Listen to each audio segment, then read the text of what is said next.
There is a specific idea inside this clip that is easy to miss if you only hear the quote. Harder and harder, Joe. Because guess what? Somebody's contract is going to be coming up damn near every year. Yeah. So, and if your star players, how can I keep it together? Look, you got to do what Brunson did for the Knicks. You got to hope. Man, you got to hope your that. top guy take a haircut. But no.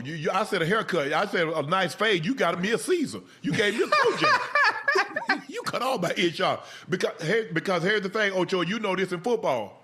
For every Tom Brady, everybody else took all the money they supposed to get. Hey, come on now. But listen, you know teams going to be preaching that, though. Okay, Ocho. You know, I mean, hell, if we give you 300 M's, how we going to fill out the damn roster? We can't fill out. I'll let you figure that out. I ain't got nothing to do with that. I'm gonna let you figure that out, Joe. Hey, Guess what? As a matter of Joe, fact, the church, I get my service on my phone. I listen to church service on the phone. If you take this little haircut, we can bring you in 2 valuable pieces that you can use, and we can win us a title. You know. Hey, what dollar bill tell her? I got a contract betwixt me and you to say you pay me what you owe me. I want all that. I just don't see guys doing what Brunson did. I commend him. I'm never going to hold it against him. He's the king of New York.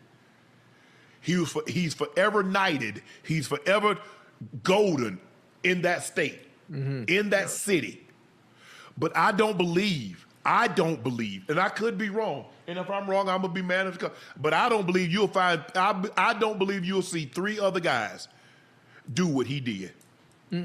Especially now that the team is not constructed in the right way to even have a chance to win a championship. Well, only time gonna tell. You think Wemby gonna take a little haircut for he? Hell no. No. Not the first. You can't do it on the first contract but here's the thing though, Joe. Because when you look at it and people are like, look at Tom. Y'all do realize Tom Brady got a contract that's worth more now with Fox than he made in the NFL. Now, how many of these guys, once they leave the game, going to have a job that pays them more than they made in the league and work that? Minute, boy. Exactly. So he ain't touching. Now, that's just with his Fox money. He got other things going on. I think he's a part of Noble now. He's a part of, he got supplement companies and he's part of Fanatics. Yeah. He's a part of a lot of things. So everybody's not going to be able to make. Obviously, you got your money, you invested your money, you still be able to make money. But Tom Brady ain't got to touch it. He's still going to be able to invest money. Tom probably making off the field probably $50-60 million a year. There's not very many guys that's going to be that can leave a sport and make more money once they leave the sport than they made when they was in the sport. That's rare. You get think about it. You get Tony Romo. You get Troy Aikman. You get a Collinsworth. You get a Brady. But everybody ain't getting them jobs like that, guys. Y'all know that. I'm not breaking news to you. And I just don't believe a $113 million haircut? Man, please. And mind you, if you take a $113 million haircut, the chances of being able to make that back up, 10, 15, you might can make that up, Joe. 113? You can't make that up. Listen, you see what he got? He got the championship. Joe said she ain't. He got him the championship. I'm saying you got to be a little different now. Hey. It don't sound like neither one of us will take a damn haircut. I know damn. Oh, I didn't say I wouldn't. What you mean, neither one of us? I know you ain't, and I know Ocho. Ooh. Hell no. It depends on the situation. Man, please. 113? Not in my prime. I ain't taking no haircut. Hey, Shannon, you know what? We want to give Helen, we got this great HR person, Helen. Well, you ain't going to be able to hire Helen because I'm going to need all my money. You better get the second or third best HR person or the second or third best CEO or CFO, whatever you want to call it. But I ain't giving none of mine away. That situation matters, boy. Yeah, for sure. Get your money, man.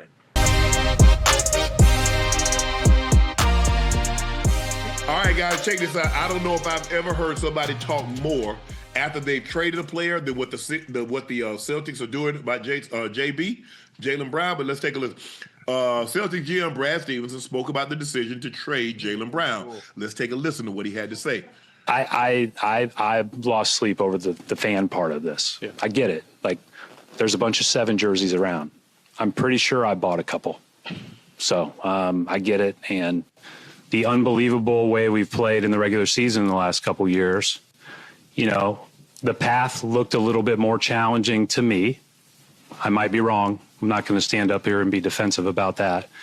But the path looked a little bit more challenging with 70% of our cap and such a high percent of our usage tied into 2 players. And the reality in this era and in this day and age of the NBA, and you could see it obviously with the last couple of champions and some of the teams that were at the very top of the league, when it was all said and done at the end of this year, is that, you know, you have to do a great job and you have to have the optionality to do a great job of building out depth that can hopefully replace the irreplaceable individual. So let me get this right. I'm going to make sure, for context, he said one of the reasons, and this could be the only reason, but I think there are a lot of 2 things, 3 things, 4 things could be true.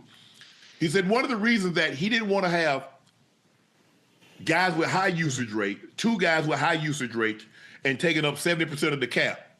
Now, mind you, you were trying to trade for Giannis, who wanted 35% of your cap, which would have been 2 guys, again, having half the cap. And another guy that has an extremely high usage rate. It might be higher than both JB and JT's. So you were looking to bring him on, and that wasn't going to be no issue. The issue seems to be Giannis wanted 3 years. You seem to be only go to 2. But the mere fact you was willing to bring somebody on to eat up 30% of your cap, so now you're back to 70%, 2 guys, and somebody with a high usage rate. I'm not so sure, Chad. I didn't look at this, and I apologize. But as look this up, let's see where Giannis' usage rates is compared to JB and JT's. It's probably higher. I'm confused, Joe. It's for sure higher. His usage rate is for sure higher. Look, man, I think we all figured that, you know, they didn't want to pay 2 guys, hell, the bulk of the money. And you wanted to be able to have some, you wanted to have some flexibility and options to where you could build out your team. And I thought JB made it easier for him. I think they've been wanting to get rid of him, Uncle Ocho. Yeah. And the timing, I'm not even saying the timing was right considering really what you got, but you knew you had to get off of him. You know, considering the fact that he about to get ready to come up on another contract. That is the part worth sitting with. What would you take from it and what would you push back on? Leave your take in the comments and like and subscribe for more clips like this.